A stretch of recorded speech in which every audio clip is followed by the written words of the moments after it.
మన దేశం సెక్యులర్ దేశం. ఏ మతమైనా ఏ కులమైనా అందరినీ గౌరవించుకుంటూ అన్నదమ్ముల్లో ముందుకెళ్తే దేశం అభివృద్ధిలోకి వెళ్తుంది. అంతే తప్ప ఇలాంటి నీచుల వల్ల, ఇలాంటి దుర్మార్గుల వల్ల, ఇలాంటి వెధవల వల్ల దేశానికి కూడా నష్టం. కాబట్టి ప్రకాష్ రాజ్ లాంటి వ్యక్తి ఒక పాపులర్ సినిమా యాక్టర్ ఉండి కూడా ఇలాంటి నీచంగా దిగజారిపోయాడంటే మరి అతను ఏ ఆలోచనతో చేస్తున్నాడో తెలియదు. ఒక మతాన్ని తక్కువ చేసి మాట్లాడకూడదు అనే ఇంగిత జ్ఞానం కూడా లేకుండా ఇష్టానుసారంగా మాట్లాడి రాముడు సీత ఆంజనేయ స్వామి వలసవాదులాగా ఏదో మామిడికాయలు దొంగతనం చేశారని వ్యంగ్యంగా మాట్లాడుతూ ట్రోల్ చేస్తూ ముందుకెళ్లాడు. ఇంకా చాలా బాధగా ఉందండి. ఆర్టిస్టులంతా కూడా చాలా ఎవరిని అందరినీ గౌరవిస్తూ పోతారంటారు. మరి ఈడు పెద్ద ఆర్టిస్టే కదా, మరి ఎందుకు ఇలాగా తయారయ్యాడో నాకు అర్థం కావట్లా. ఏదేమైనా అన్ని మతాలని గౌరవించుకుంటూ అందరి దేవుళ్ళని గౌరవించుకుంటూ ముందుకెళ్తేనే మనిషికి మంచి పేరు ఉంటుంది. అంతే తప్ప నీచుడుగా మిగిలిపోయాడు ప్రకాష్ రాజు. మనసు మార్చుకోవాలా, మనసు మార్చుకుని క్షమాపణ చెప్పి ఖచ్చితంగా మన దేశ అభివృద్ధిలో భాగం కావాలని కోరుకుంటాం. ఈ ప్రకాష్ రాజ్ అనేటటువంటి పాన్ ఇండియా చాలా సార్లు పవన్ కళ్యాణ్ గారినే టార్గెట్ చేస్తూ ముందుకెళ్తున్నాడు. ఎందుకంటే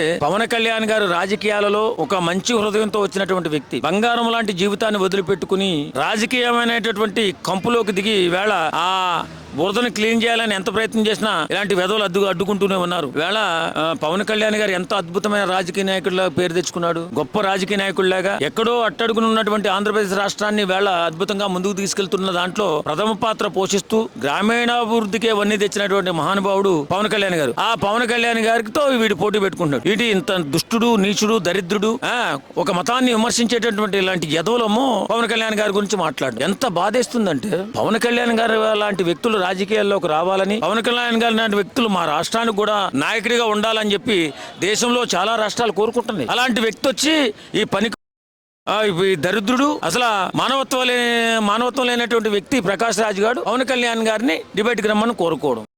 ప్రకాష్ రాజ్, ఇది మాత్రం గుర్తుపెట్టుకో, ఎప్పుడైనా మనిషిగా పుట్టినోడు ఇంకో మనిషిని బాధ పెట్టకూడదు.